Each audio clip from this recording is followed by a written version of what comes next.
Socialist revolutionaries grabbed control of Mexico. Religious persecution descended upon the country's Catholics who resisted the atheistic ideology pushed in legislation concocted by political authorities scheming to outlaw the Church and her traditions. As the Catholic faithful cried for religious liberty and freedom from the oppressive regime, the Mexican episcopate issued a public statement about the takeover of the country by Bolshevism, the revolutionary socialist ideology of the Bolshevik Party founded, in 1903, by Vladimir Lenin. In Russia, following the Bolshevik-led October 1917 revolution and the ensuing Russian Civil War, the Bolshevik Party progressed into the Communist Party, which led the brutal, Christophobic, single-party regime in what would become known as the Union of Soviet Socialist Republics. The Mexican bishops rang alarm bells not only about the future of the country's Catholics, but also of its Christian civilization in their pronouncement, published in the New York Times, on November 24, 1926. There are two factions in the fight, Christianity and Bolshevism. The defense of Christian civilization is based upon religion, the sanctity of matrimony, private property, sane liberty, as against the communistic utopias of socialism, free love, and the subjection of religion to the state. For this reason, the problem that Mexico has again raised with its constitution and laws is of world interest, as trying to abolish the Christian civilization of a daughter of the Church, which for 20 centuries gave life to Europe and to which America owes its greatness. All this explains why the Pope is interested in this problem. The defense of religious liberty, which Catholics in Mexico claim, is not only in our favor, but affects conscience, the press, the teaching profession for all without distinction of creed. Enough has been read into the Constitution of 1917 and Mexican laws to convince all that not only liberty of religion, but the liberty of many other things, which for the basis of civilization, are gravely endangered. For Mexicans, the encyclical of the Pope is a matter of profound gratitude, as much for the interest which he shows in our country as for the inspiration given to Catholics during this prolonged violent situation. The Pope, finally, in this statement, demonstrates the right he has to intervene in the religious affairs of the Catholic Church in any country, and at the same time indicates to our governors the road of concord and conciliation. Our governors ought to amend the laws, in spite of the obligation which they have to do so, as much for justice to Catholics, even though they were a small minority, as for the majority of citizens who request amendments. The bishops understood that in Mexico, the socialist politicians, their followers, and their supporters used Bolshevism as the Marxist-Leninist, anti-Christian model of the dictatorship of the proletariat to guide them in an active revolution of the vanguard against their own people, to destroy social order, to grab control. They agitated communists against Christians and collectivists against individualists. One of the many reasons why Christianity created such a positive force in the development of Western civilization and is unique in the entire history of mankind is because of the importance of each individual. Christian ideology that human rights are intrinsic to the human being, granted by God, and that each human is sacred, with its own special part in the natural order of the world, per the will of God. The author of nature, the first intellectual being, the universal cause of all things. The anti-Christian, atheistic ideology of collectivism, the oppressive socialist theory of rule, denies individual rights and insists that rights are granted by the state, which is ruled by a politically elite vanguard headed by a great and glorious leader who speaks for the people. For collectivists, the group is greater than the individual, who must be crushed and sacrificed for the greater good of the greater number. In such a society, individual life has no value except what it can offer the state, and if an individual has nothing to offer the state, then it has no value. Following the release of the bishop's public statement, the Mexican National League for the Defense of Religious Liberty distributed, in December 1926, its own statement that called for the Catholic faithful to stand against the tyrannical government. To the nation. The current regime that oppresses the Mexican nation, keeping it humiliated under the rule of a group of men without conscience and without honor, is based on the destructive and subversive principles of a policy that aims to turn the homeland into a field of brutal exploitation and citizens in a throng subject to slavery. Destruction of religious freedom, of politics, of teaching, of work, of the press, denial of God and creation of an atheistic youth. Destruction of private property through dispossession, socialization of the productive forces of the country, ruin of the free worker through radical organizations, waste of public goods and plunder of private property, ignorance of international obligations, such is, substantially, the monstrous program of the current regime. In a word, the systematic and deliberate destruction of the Mexican nation, annihilating its being inside and achieving hatred abroad, the implacable domination of a regime of bandits over an unarmed, honest, and patriotic population, the total and cynical relaxation of the rights of others in all orders, political, civic, moral, economic and religious.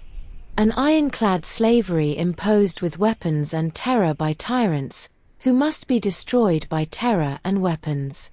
The holy right of defense, that is the whole moral basis of this movement. The national conscience strongly adheres to this inalienable right. The vital need to destroy forever the vicious faction regimes to create a national government, the irrepressible aspiration to abolish the prerogatives of force with the irresistible force of law, that is the reason for this movement, which is the popular impulse made a living reality. Mexico is in need of saving itself from its tyrants, and for that it needs to destroy them.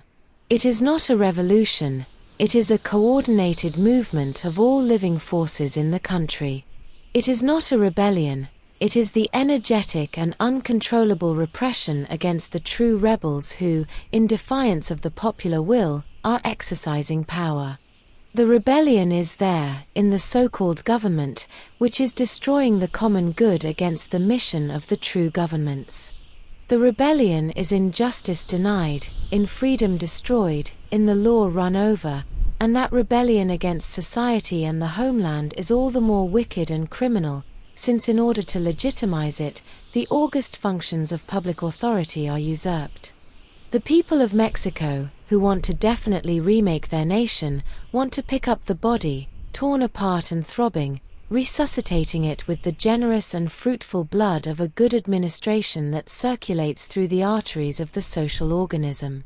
Mexico is subjugated, but a strong will lives and encourages it. The tyrants will know for the first time in their lives about the worth of a people who defend their freedom and who know how to fight and die for it. We do not want privileges for anyone, we want justice for all, freedom and guarantees within freedom. Here is the program. In this principle, our broad and complete program is enclosed, which is published separately and whose basic points follow. The hour of the fight has sounded. The hour of victory belongs to God. Basic points of the program. 1. Freedom of religion and of conscience. Absolute independence between the Church and the State. 2. Freedom of teaching. 3. Political freedom. 4. Freedom of the press. 5. Freedom of association. 6. Guarantees for the worker. 7. Guarantees for national and foreign capital. 8. No retroactivity of the laws. 9. Respect for private property. 10. Fair state-supported farmland endowment and creation of the small property. The Mexican people and army are called to arms, under the banners of freedom. To the nation was signed by 3 generals, Juan B. Galindo, Nicolas Fernandez, and Agustin Escobar, as well as René Capistran Garza, vice president of the National League for the Defense of Religious Liberty, established on March 9, 1925, to oppose the formation of the government-backed Mexican Apostolic Catholic Church, which aimed to destroy the Roman Catholic Church in Mexico. Capistran was quoted by the New York Times, on December 5, 1926, as describing then-President Plutarco Elias Calles and his goons as socialists, a red minority, armed and violent, oppressing a large majority, unarmed and peaceful. Their main object is to annihilate wealth, putting the state in the hands of red organizations, destroying all property rights and socializing all the economic resources of the country. In Russia, it was done all at once. In Mexico, Calles is doing it gradually. Heeding the call into the nation, some Catholics, suffering under the weight of persecution stemming from the Constitution of 1917 and the 1926 law for reforming the Penal Code, commonly referred to as Calles' Law, decided to take up arms against the Reds, the Socialists who had muscled their way into power. One of the first actions was planned to take place in El Coacillo, a working-class, Catholic neighborhood in Guanajuato's city of Leon.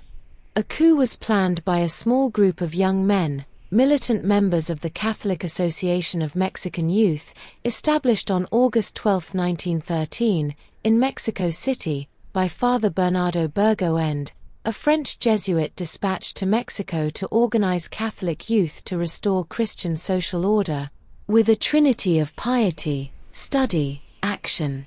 Planners scheduled the coup to take place in the early morning hours of January 3, 1927. They had also reached agreements with other Catholics from nearby villages and towns to assist in the attack from the outside as they would attack from the inside. The time arrived. José Valencia and Salvador Vargas, good friends, united by love for the Mother Church, stood guard at La Brisa Gate, which rose between an immense orchard and an alley. An approaching noise alerted the two, waiting for the arrival of three more, José Vázquez, Nicolas Navarro and Domitilo Torres, who, despite being police commissioner of El Coacillo, had been asked to join the coup by Navarro, who had trusted his good friend because one had served as matrimonial godfather at the other's wedding. To someone who approached, Valencia and Vargas shouted, "Stop there! Who lives?" Someone weakly replied, "Cristo Rey." The voice in the dark was Torres, accompanied with a gang of civil authorities, who, minutes earlier, had attacked, seized, arrested and tied up Navarro and Vázquez, while they were walking down Chayote Street, on their way to La Brisa. Torres had betrayed his friend, Navarro. Valencia and Vargas stood at the gate, as Torres and his accomplices rushed forward, attacked, disarmed and placed them under arrest. Others, hunkering down in a nearby field beside a murky river, waiting for the time of attack, heard the commotion at La Brisa Gate and sent Agustin Rios and Ezequiel Gomez to investigate. Cautiously, they approached the gate through the alley and shouted, "Who lives?" In the dark, an unfamiliar voice answered, "Move on."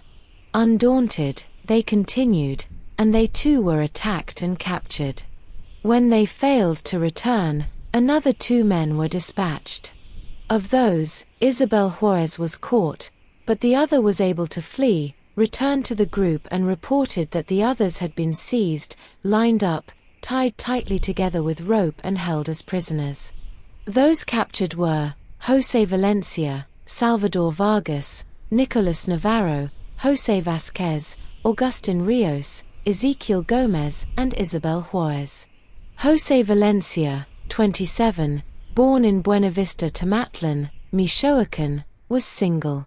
Consecrated to Christ and his mother, at the age of 4, he was taken to a parish church in Buenavista by his own mother, Martina Gallardo, who forced him to kneel at the foot of the main altar where she said the following prayer. "My Lord Jesus Christ, I offer you, as well as your beloved Mother Maria, this dear fruit of my womb. See my Lord and my God, I return him to you with all my heart, just as you have given him to me, to you who are the sovereign and the most loving Father of the mother and the son. The only thing that I beg of you, the only one grace that I dare to ask of you, is that you deign to receive this little one, bathed in my tears and with your holy baptism, the number of your servants and your friends, and that you give him your holy blessing. As a young man, he found employment as headmaster of the children's day school and the adult night school in El Urbano, San Luis Potosi, where local authorities pushed communist ideology among the workers. Undeterred, he found it an opportunity to teach catechism to combat the socialist propaganda. However, when the local political boss heard about it, he began secretly agitating a struggle against the young teacher, using workers and children who attended Valencia's lectures and classes. One night, a group of overwrought young men demanded that they be allowed to use the school auditorium for a dance. When refused, they attacked Valencia, raged that he was a fanatical professor, dragged him to the outskirts of the village, beat him and tied him up. Subsequently, night after night, they attacked his home. Then the socialists began to agitate and prod the schoolboys, who then started verbally attacking their teacher, calling him a corrupter of morals, because for socialists, Catholicism is a corrupter of the socialist morals. He endured all in silence. In 1924, the young teacher left El Urbano and was hired upon the recommendation of San Luis Potosi Bishop Miguel Maria de la Mora y Mora as a professor at the Catholic College of Leon, where he became the regional delegate of the National League for the Defense of Religious Liberty. Valencia also had a literary bend, publishing his own newspaper, The Voice of the People, and a monthly magazine, Argos, which denounced the enemies of Christ, encouraged the combat against them in defense of Christ and of his Church, documented the government's persecution of Catholics, and reported the closure of churches, convents, religious communities, welfare asylums, and Catholic schools. On Sunday, January 2nd, to prepare for the impending battle, Valencia received communion late in the day. The last time he saw his mother, who knew nothing of the coup, he asked for her blessing and then kissed her goodbye. Salvador Vargas, 20, was single. Submissive to the will of God and accepting of the Catholic duty to his station in life, he contentedly worked in a shoe manufacturing plant, where he served as a model of virtue and shared his faith with co-workers, drawing many deeper into the Church. Although vulnerable to temptations, he maintained his virtuous chastity, embraced piety at a young age, nurtured a devotion to the Holy Mother and humbly and respectfully received daily communion, from which he drew his strength. Hungry for the intellectualism of the Church, he compiled his own library with books on religion, morals, Christianity, and history, which helped deepen his knowledge through reading and meditation on the truth. As a member of the association, he learned not only the philosophical dogma of the freedom of the Church, but he also learned the apologetics on how to defend her. A good friend of an assistant to Valencia, the two worked closely together to defend and fight for the Church. On August 29, 1926, Valencia sent Vargas to Teatro Doblado. His mission: encourage those who stood in line at the ticket box office to refrain from going into the theater to participate in the anti-government boycott declared weeks earlier by the League. At noon, in front of the theater, he was arrested, which caused a riot by outraged Catholics storming the streets. Soon released, the rioters greeted Vargas, who, while still at the jail's threshold, shouted "Viva Cristo Rey", to which celebrants replied "Viva el Rey de Reyes". They picked him up like a war hero and carried him around while shouting and cheering. The night before the planned coup, a friend asked him, "And what are your chances of triumph?" "I believe that we will die," he confided. "We will not see the triumph. But Mexico needs blood, a lot of blood for its purification. I assure you that the triumph will come. Christ will receive the tribute that is due to him. I assure you, as certain as I am here alive and tomorrow dead." Dedicated to duty, he was an obedient and affectionate son. When he left his home for the last time, at noon, he gently said goodbye to his mother. Nicolas Navarro, 20, born in El Coacillo district of Leon, Guanajuato, was married, with one son. After fasting all day January 1st, he received communion the next day, after which he received the blessing of his parents. However, before he left to take part in the coup, his young wife of 2 years frantically begged him to reconsider his decision. "Doesn't it hurt to leave your son and me?" she cried, pointing to their son. Standing up, he answered, "No. First I must defend the cause of God, and if I had 10 children I would leave all 10 for God. When my son grows up you will tell him that his father died for defending his religion." Ezequiel Gomez, 23, born in Leon, Guanajuato, was single, dating a devout Catholic but put marriage plans on hold while he fought for the freedom of the Church.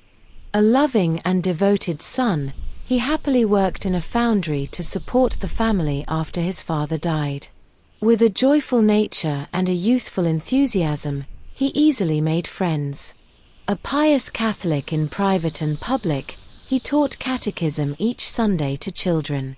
To prepare for the coup, he fasted, prayed and received Holy Communion. When he left his home the final time, he revealed to his mother, "I want to die because I know that the Lord wants my blood to save the country." Not much is known of the following 3. José Vázquez, 35, born in Ibarilla district of Leon, Guanajuato, was married, worked as a muleteer and also earned money on sailboats. Agustin Rios, 21, born in El Coacillo district of Leon, Guanajuato, was married, with a 2-year-old son. And Isabel Juárez. The captives were lined up, tied up and escorted to El Coacillo police station, where the Catholic men, considered by authorities as enemies of the state, were loaded into a truck called La Julia, which traveled down Calle San Francisco de Asís, over a bridge and continued through Santiago to a destination where they were to be interrogated. For the occasion, a war council had been formed ad hoc and consisted of Ramón Velarde, president of the Civil Administration Board, José Rodríguez, professional politician, Pascual Ataza, professional politician, Antonio Galvez, paid false witness, Natividad López, Leon police inspector, and several others. Natividad López, like Torres, had been invited to join the coup, although those who invited him were warned against it, because he was part of the government, all considered traitors and scoundrels. However, for some reason, he was erroneously esteemed as a man of honor. With joy, not only did he accept the invitation to join the movement, but he also promised to bring an additional 40 armed and mounted rural and urban forces. His only stipulation: he wanted the rank of colonel. Captain Alcantara, head of the garrison, had been contacted to form part of the war council. However, when he recommended that the captives be transported to the Guanajuato operation headquarters, his suggestion was completely rejected. During questioning, the devout Catholics all declared that they had planned the coup to gain freedom for the Church and for their country. The written admissions that they signed were simple declarations of faith and conviction. With confessions in hand, Velarde, head of the War Council, rendered a verdict in the kangaroo court: the men were rebels and should be shot. Alcantara refused to execute the order. He explained that he needed the directive to come from Guanajuato operation headquarters and insisted that the accused be placed at their disposal. "Nothing is going to be made available to anyone. What is not done hot is not done later," argued Rodriguez. And so it was decided. Lined up and tied together once again, the prisoners were escorted at gunpoint down Miguel Hidalgo Boulevard and led back to La Brisa. As preparations were being made to execute the men, Valencia stood up majestically in the terrifying situation and faced his executioners, reprimanding them with kindness and integrity, and, at the same time, encouraging his companions to be strong, for they deserved the reward that God and His Holy Mother would bestow upon them in heaven. Valencia's final words were to ask his companions to die with an ending prayer, Viva Cristo Rey! Viva la Virgen de Guadalupe! But he was not able to finish the prayer, because when the members of the war council heard the name of Christ, they brutally attacked him and ripped his tongue from his mouth. Now speak, they mocked. Determined to show his faith, with superhuman strength, Valencia rose, loosened the binds from his hands and pointed one finger to heaven. Enraged by his faith, his executioners fired their guns at him, and he fell to the dirt-covered earth below. A soldier stood over the fallen Catholic and smashed his skull. When one of the torturers tried to grab a document from Navarro, who suffered from stab wounds, he reacted by successfully swallowing the evidence. Enraged, his attackers beat him until they broke his teeth and blood flowed from his eyes. But he still managed to encourage the others. Courage, comrades, remember the cause we defend. Yes, you die for Christ who never dies. Viva Cristo Rey! Overcome with hatred, the executioners stabbed him twice more and then raised and pointed their guns at the others. Viva Cristo Rey! Shouted Gomez, Rios and Vasquez, as Vargas shouted with all his might, for God and for His glory. Shots sounded through La Brisa. The martyrs fell to the ground. All died except one, Isabel Juárez. Although shot along with his fellow Catholics, he was the only one to escape, the only living witness to spread the truth about the mass executions of the 6 martyrs of Leon: José Valencia, Salvador Vargas, Nicolas Navarro, José Vasquez, Agustín Rios and Ezequiel Gomez. At 5 a.m., association members from the surrounding areas entered the city of Leon and, as previously agreed upon, captured the plaza, the barracks and the police station. However, since the coup in La Brisa had failed, they had to retreat. During the attack, Benito Puente and Epifanio Sanchez perished. Triumphantly, the Christophobic members of the war council dragged their victims' bodies, which revealed the horrors of the tortures, to the door of the municipal palace, originally the Grand Seminary College for Pauline priests. Dumped unceremoniously upon the ground, the martyrs were to serve as a chilling warning reminiscent of Lenin's shock tactics in Soviet Russia, to terrorize and to instill fear into the Catholics of Mexico.